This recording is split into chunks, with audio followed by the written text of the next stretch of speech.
Bonsoir, mesdames et messieurs, et bien sûr, bienvenue à cette nouvelle émission de Histoire à dormir debout. Ici André Pelchat qui vous souhaite la bienvenue en compagnie, comme toujours, de Charles Daigneault. Bonsoir, Charles. Bonsoir, André. Alors, ce soir, on a deux sujets qui n'ont pas grand-chose en commun, sauf peut-être que ça a rapport avec les chiffres. Moi, ça serait le chiffre 51. Je vais y revenir. Et aussi, moi, je vais parler de l'idée d'annexion aux États-Unis. On va voir que c'est Donald Sujet Trump. de l'heure. Sujet de l'heure, mais Donald Trump, on va voir, n'a rien inventé. Quand il s'agit de parler d'annexion du Canada aux États-Unis, ça va prendre 2 émissions pour en parler d'ailleurs. On pourrait se perdre en conjecture, mais toi, tu en as une conjecture dont tu vas nous parler. Alors, je te laisse commencer. On parle de la conjecture de Fermat. Oui, un dénommé Fermat. Sur un mur de la station de métro de la 8e avenue à New York, il y avait un graffiti. Et puis là, on voyait une formule XN plus YN égale ZN. Puis, c'était écrit « pas de solution », mais j'ai découvert une preuve.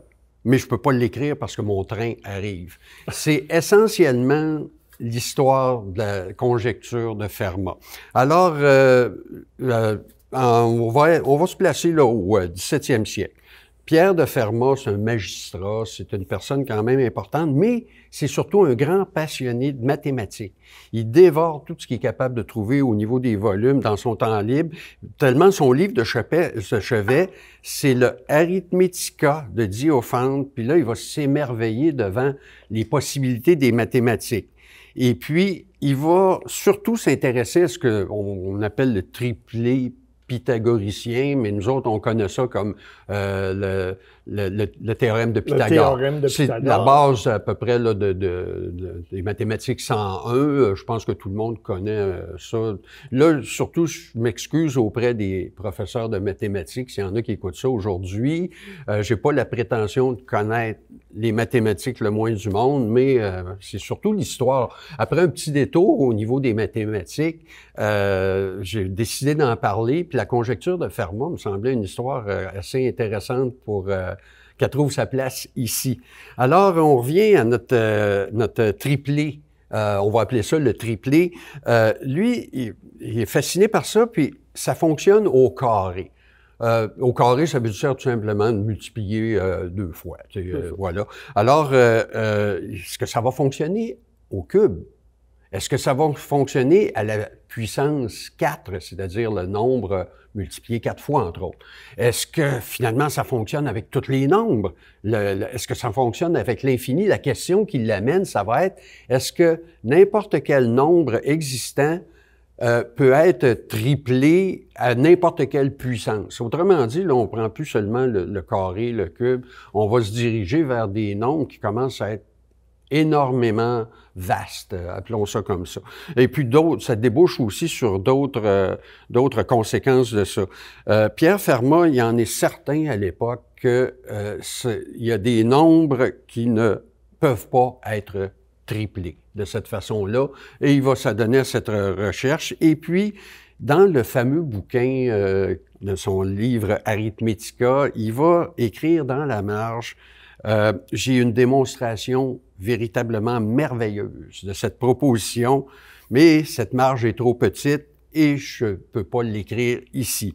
Et puis, ben voilà, arrive ce qui arrive, 1665, il va tomber gravement malade, il va décéder le 12 janvier, puis il va emporter avec lui la fameuse démonstration en quelque sorte. Alors, pendant plus de 3 siècles, ça va résister aux assauts successifs de plus brillants cerveaux des mathématiques. Les premières tentatives, là on parle d'un énoncé pour justement un professeur de mathématiques, c'est ridiculement simple comme ça, mais comme en mathématiques, tout commence avec la simplicité. Si on prend le chiffre 1, par exemple, tout ce qui existe comme nombre, c'est finalement l'addition de 1 avec d'autres nombres. Tout commence simplement, la formule pour générer ce qu'on appelle des fractales aujourd'hui est une formule extrêmement simple, mais les résultats sont d'une complexité incroyable. Là, on va avoir affaire à un dénommé Leonhard Euler.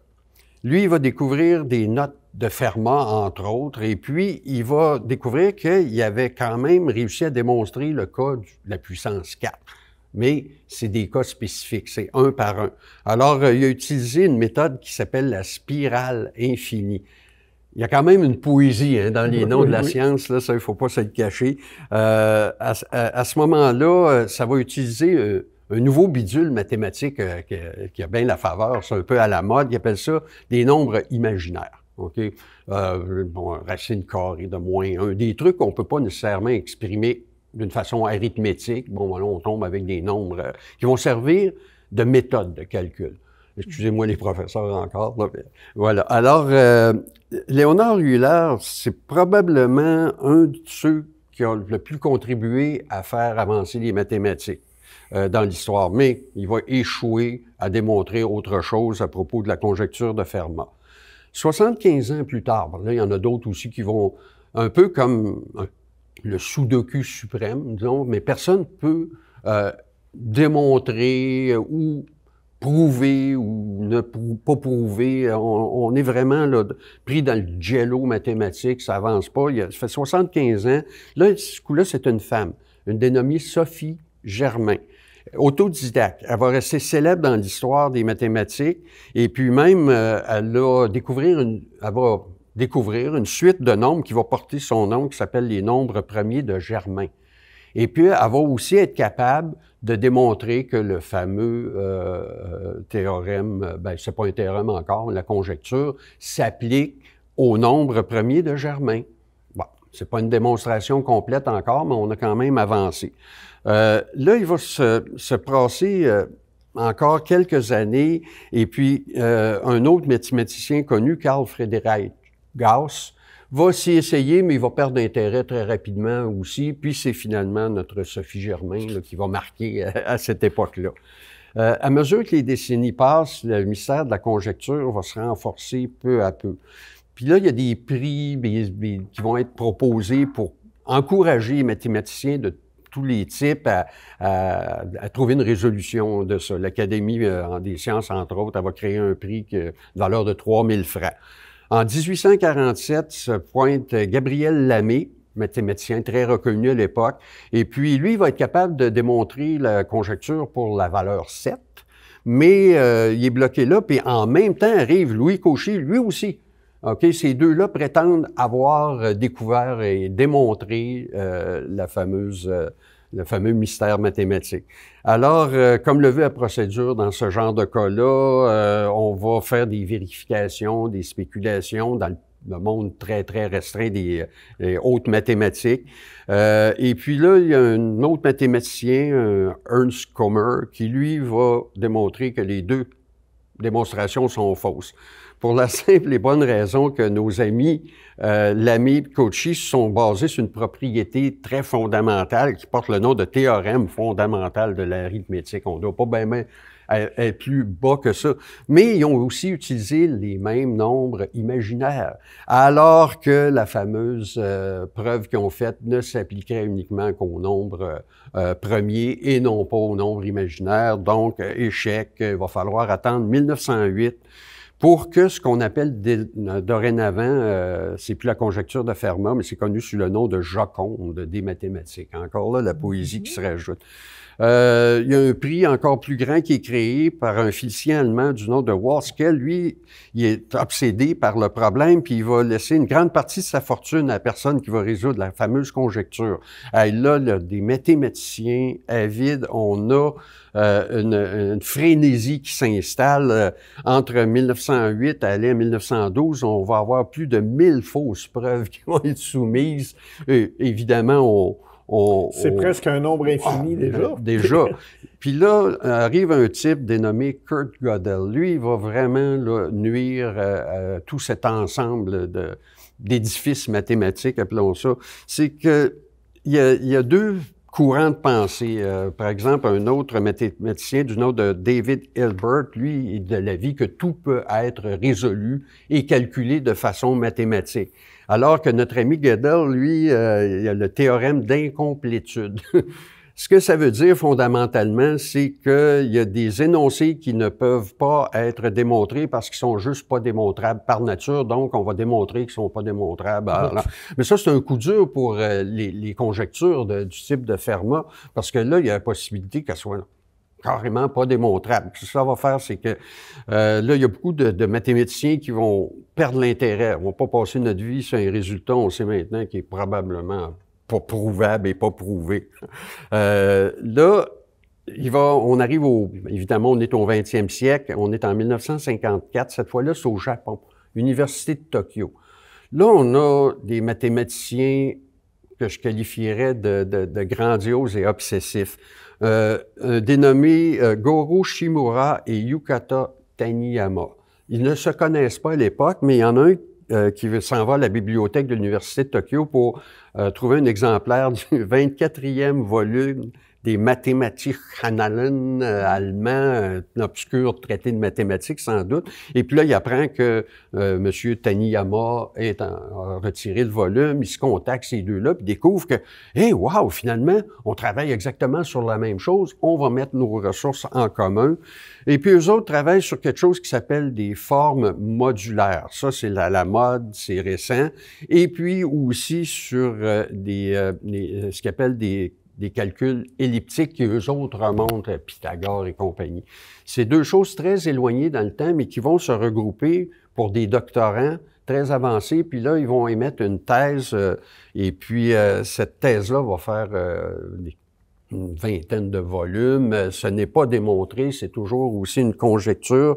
Les résultats vont être publiés, et puis en 1955, et puis, à ce moment-là, il y a un dénommé Ken Ribet, un autre mathématicien, qui va démontrer dans les années 1960 que la conjecture de Shimura-Taniyama implique aussi celle de Fermat. Quisling, là, si on peut démontrer les fonctions elliptiques, on va être capable de démontrer la fameuse conjecture.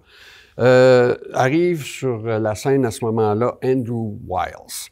En 1986, notre ami Wiles apprend qu'il y a un lien de causalité qui a été établi entre la fameuse conjecture des Japonais et puis celle de Fermat. Et puis, lui, il est déjà un mathématicien très, très reconnu. Il occupe une chaire prestigieuse avec un doctorat qu'il a obtenu 6 ans plus tôt. Et puis, il est très connu dans le monde international. Bon, ben voilà. Alors, c'est lui qui va finir, après 7 ans de réclusion, à démontrer le fameux théorème lors d'une suite de 3 conférences qui vont être connues mondialement. Et puis, j'aurais aimé en parler plus longtemps un peu, mais ça porte désormais le nom de théorème de Fermat-Wiles. Okay. Grande victoire. Finalement, ça a été résolu. Et voilà. Après presque 300 ans. On a presque eu le temps de tout le dire. Bon, bien voilà. Moi, j'ai une histoire aussi longue que ça, finalement, qui porte sur autre chose, aussi longue au sens chronologique de la période historique. Ça porte sur... On sait, M. Trump s'est mis dans la tête que le Canada doit devenir le 51e État des États-Unis. Je ne vais pas débattre du bien fondé de la proposition, mais il faut savoir que c'est pas si original que ça a l'air. Il n'est pas le premier à en parler, et des deux côtés de la frontière d'ailleurs. En fait, la première tentative d'annexion du Canada aux États-Unis, les États-Unis n'existaient pas encore, mais le Canada non plus. C'était en 1775, au début de la guerre d'indépendance des États-Unis. La déclaration d'indépendance n'était pas faite, donc les États-Unis n'étaient pas encore officiellement un pays. Et la première chose que l'armée continentale, c'est comme ça comme s'appelait l'armée américaine de l'époque qui avait été élevée contre les Britanniques, une de ses premières choses, c'était d'envahir la province of Québec, c'est-à-dire nous, et le but était de l'annexer à ce qui allait devenir les États-Unis. Donc, 2 armées sont arrivées, une par le Maine et l'autre par la rivière Richelieu, ont pris le contrôle de presque tout le pays, d'ailleurs, assez facilement. Montréal s'est rendu sans combat. Trois-Rivières a envoyé 2 émissaires se rendre alors que l'armée américaine n'était même pas rendue à Trois-Rivières. Et on a assiégé Québec. C'est là que les plans ont échoué éventuellement. Une partie, la plus grande partie des Canadiens de l'époque sont restés passifs. Ils n'avaient pas envie de se battre pour les Britanniques. Ça faisait 15 ans que la conquête faisait même pas 15 ans. D'un autre côté, au bout des mêmes 15 ans, ben, les Américains étaient britanniques et se battaient aussi contre nous autres. On les aimait pas beaucoup plus les uns que les autres. Finalement, la très grande majorité, comme je dis, n'ont pas bougé, n'ont pas résisté non plus. Et une partie, à peu près 2000, ont fini par s'engager dans les troupes britanniques pour combattre les Américains, puis une autre partie, à peu près 500, se sont engagés avec les Américains. Puis, les Américains, au bout d'1 an, ont dû se retirer parce que les renforts britanniques arrivaient. Et après, le reste du combat s'est déroulé aux États-Unis, bien qu'il y ait eu des tentatives d'amener les Canadiens à se révolter, etc., par des messages. Mais bon, George Washington, ça a été une défaite totale, disons-le, pour les Américains. Et George Washington va écrire au général Sullivan, successeur du général Montgomery qui avait été tué à Québec. La jonction des Canada avec les colonies est maintenant terminée. Abandonnons-les et consolidons notre pays avant qu'il ne soit trop tard. Il avait aussi dit que ça aurait été très souhaitable, mais faut savoir, comme disait la reine Élisabeth, il faut savoir laisser aller ce qu'on ne peut garder. Alors, c'est resté dans les limbes pendant un bout de temps, encore qu'il y a eu, dans les années 1790, on aurait découvert un complot au Vermont qui aurait visé à organiser une révolte du Vermont contre les États-Unis et du Québec contre les Britanniques et de former une république ensemble, qui se serait appelée United Columbia.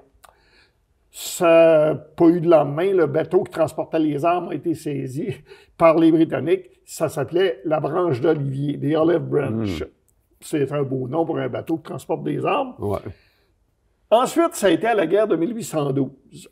Là, la guerre de 1812, la cause avait au départ pas grand-chose à voir avec le Canada, puisque c'était les guerres de la Grande-Bretagne contre Napoléon. Et ça nuisait au commerce, finalement. Les navires britanniques, entre autres, saisissaient tous les navires étrangers hors d'Europe qui arrivaient vers l'Europe, qui, elle, était sous domination de Napoléon. Donc, les navires américains. C'est ça qui a fini par aboutir à une déclaration de guerre des États-Unis à la Grande-Bretagne.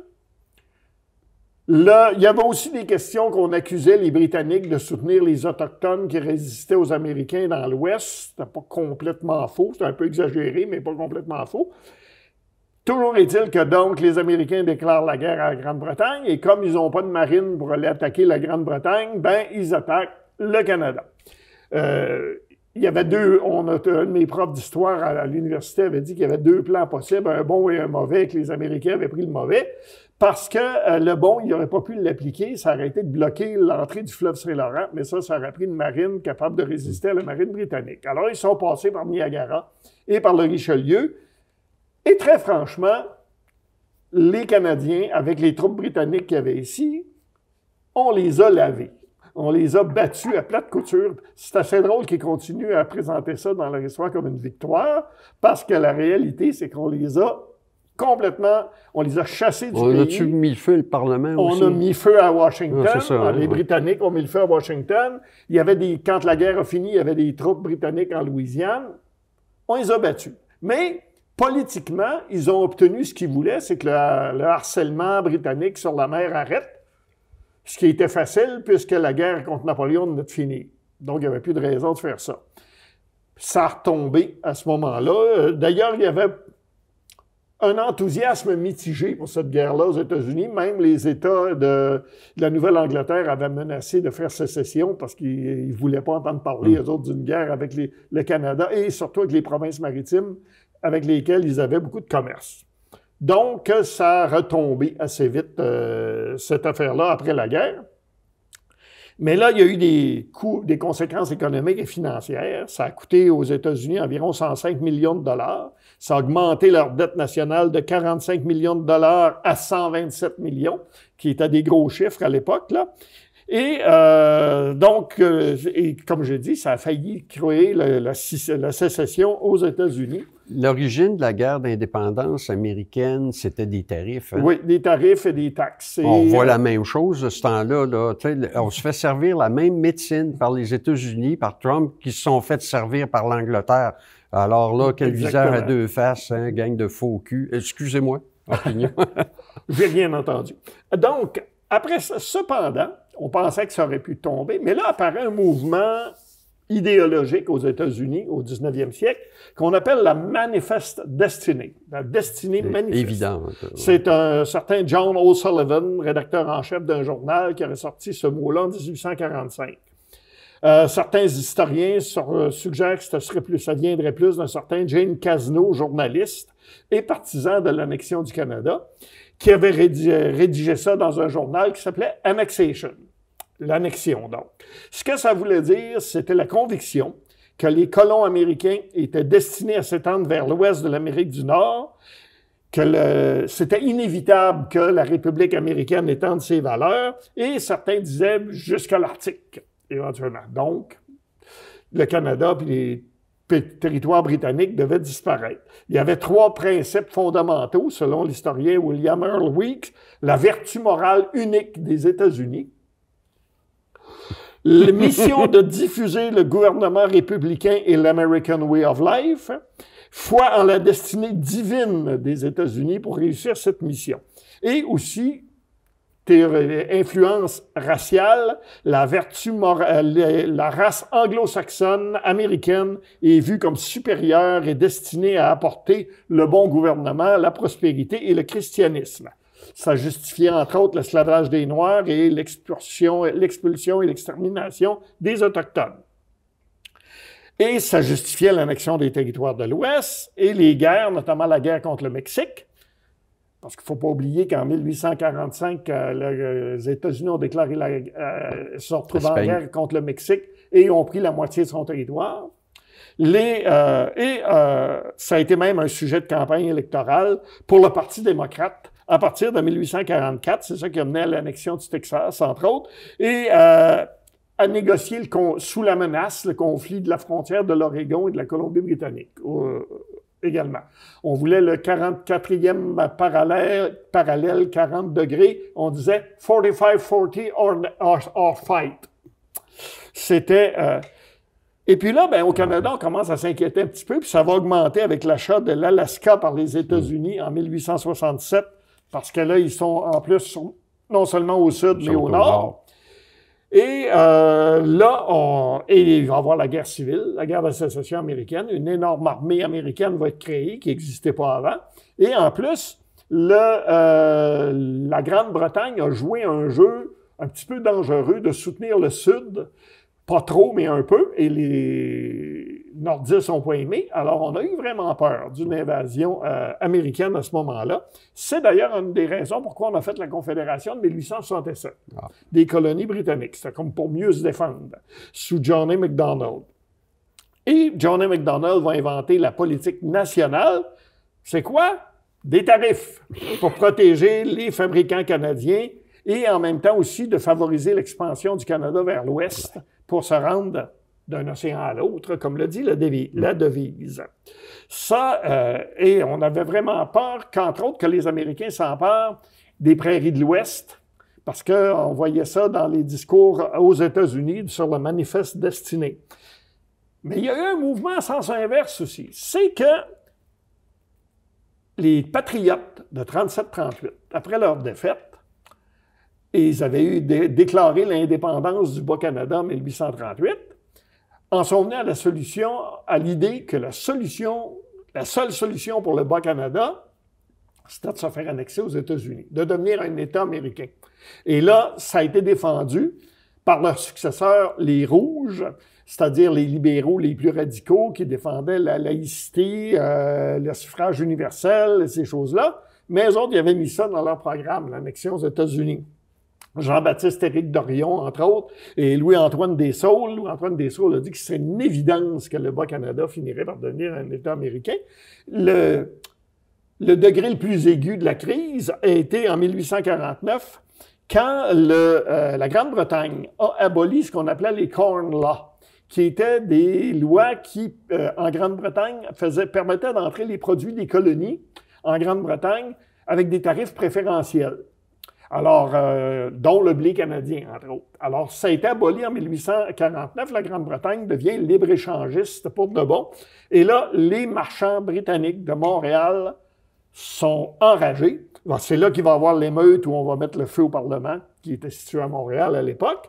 Et on va émettre un manifeste qui s'appelle l'adresse de l'Association de Montréal au peuple du Canada, pour demander l'annexion aux États-Unis. C'est la seule fois où on va voir les patriotes et les rouges francophones être d'accord avec l'élite des marchands de Montréal. Mais ça ne durera pas longtemps. Ça va être un feu de paille parce que l'économie canadienne va se replacer, entre autres par un traité de libre-échange avec les États-Unis, qui va être aboli cependant après la guerre de sécession, justement à cause de la politique dont j'ai parlé de la Grande-Bretagne qui était favorable au Sud. Et Louis-Joseph Papineau avait approuvé le manifeste en question. Et on va voir des positions mitoyennes aussi. Certains disaient on admire les États-Unis, mais pas au point de se faire annexer. Finalement, ça va se terminer après 1867, parce qu'avec la Confédération, on va avoir une élection après. Et à ces premières élections, les libéraux vont se faire balayer par les conservateurs de John A. Macdonald. Et ça va être... Et en plus, ils sont excommuniés par l'Église. Bon, toutes sortes de phénomènes comme ça vont faire que ça va mourir de sa belle mort, cette idée-là, pour un bout de temps. Et je vais être obligé de compter la suite la semaine prochaine, parce que c'est tout le temps qu'on a. Mais c'est pour dire que ça remonte loin, cette histoire-là. Et là, à la fin du 19e siècle, à nos jours, ça va être un peu moins belliqueux, mais ça va continuer à revenir à l'agenda, si on peut dire, à tout bout de champ. Ça faisait là, un bout de temps qu'on n'en parlait plus, mais là, M. Trump vient de raviser cette idée-là. Et voilà. La question, c'est toujours, est-ce que ça va passer comme les autres fois? Ou si cette fois-là, ça va être la bonne, parce que des fois, à force d'essayer quelque chose, on en vient à bout. Mesdames et messieurs, vous le saurez la semaine prochaine. D'ici ce temps-là, restez à l'antenne de TVCBF.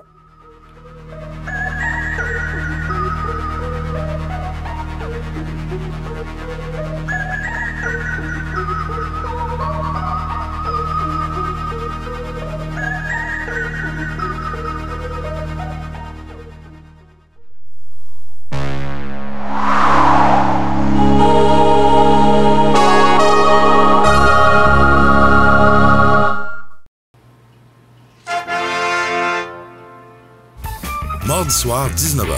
Plus de 1500 $ à gagner. Télébingo, rien d'autre.